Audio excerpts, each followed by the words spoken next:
BD learners YouTube চ্যানেলে আপনাকে স্বাগতম।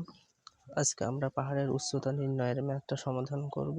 আসলে এই ম্যাথটা খুবই গুরুত্বপূর্ণ। প্রত্যেক বছর কোনো না কোনো বোর্ডে 3-4 মার্কের প্রশ্নে আসলে এটাই এসে থাকে।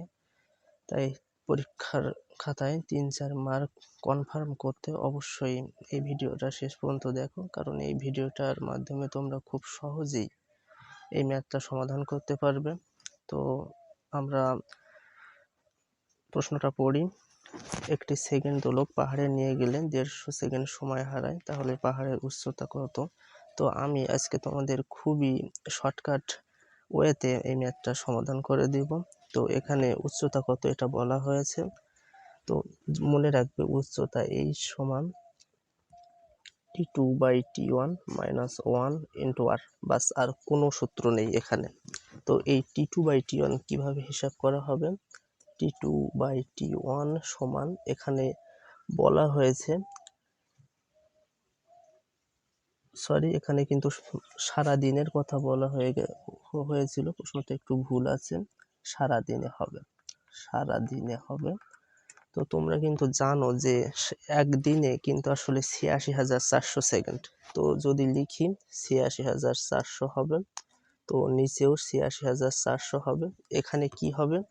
এখানে 150 সেকেন্ড সময় হারায়, তো যেহেতু 150 সেকেন্ড সময় হারানোর কথা বলা হয়েছে, তো -150, বাস, আর কোনো চিন্তা নেই। তো এখান থেকে হিসাব করলে এই T1 কিন্তু 2 সেকেন্ড, ঠিক আছে? তো হিসাব করলে কত হবে? 86,400 বাই 86,400 মাইনাস 150। এই T1 2 সেকেন্ড, যেহেতু এটা ভূপৃষ্ঠের দোলনকাল হিসাব করা হয়েছিল, তো এই 2 সেকেন্ড এইখানে লিখে দিও।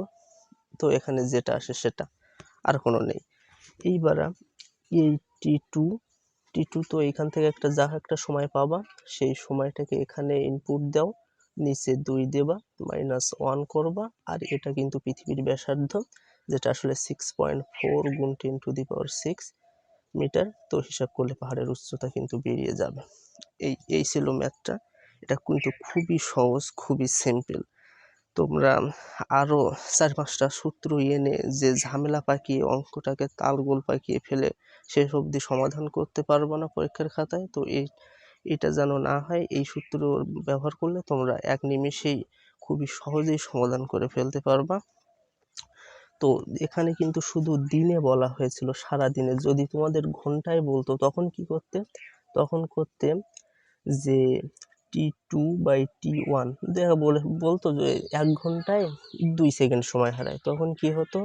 3600, 1 ঘন্টা মানে 3600 সেকেন্ড, তখন এখানে 3600 ব্যবহার করতে। তো 3600, যেহেতু 2 সেকেন্ড সময় হারায়, যদি বলতো এরকম, তাহলে 3600 - 2, আর এই T1 তো 2 সেকেন্ড, যেটা আসলে ভূপৃষ্ঠে একটা সেকেন্ড দোলকের দোলনকাল। এখান থেকে কিন্তু এই T2/T1 বেরিয়ে পড়তো।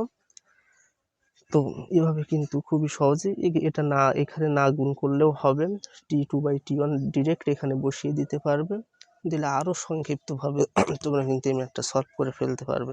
যদি বলতো যে 2 ঘন্টায় দেখা গেল 15 সেকেন্ড সময় হারায়, তখন কি করতে? যে T2/T1 = 2 ঘন্টা, মানে কত? 2 গুণ 1 ঘন্টা সমান 3600, এখানে 3600 ইউজ করতে, বাই 2/3600 মাইনাস, দেখো 2 ঘন্টায় 15 সেকেন্ড সময় হারায়, তো যেহেতু হারায় 15 সেকেন্ড, -15।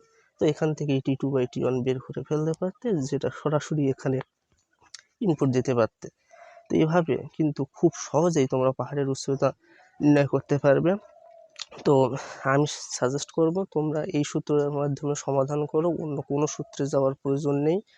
এটা খুব সহজেই তোমরা সমাধান করতে পারবে, পরীক্ষার হলে কোনো পেঁচ লাগবে না। এখানে সঠিক আছে এই সূত্রটা, তোমরা পরীক্ষার হলে ব্যবহার করো, খুব সহজেই অ্যান্সার মিলিয়ে ফেলতে পারবে। তো ভিডিওটা ভালো লাগলে অবশ্যই লাইক করো, সাথে সাবস্ক্রাইব করতে ভুলো না। তো ধন্যবাদ সবাইকে।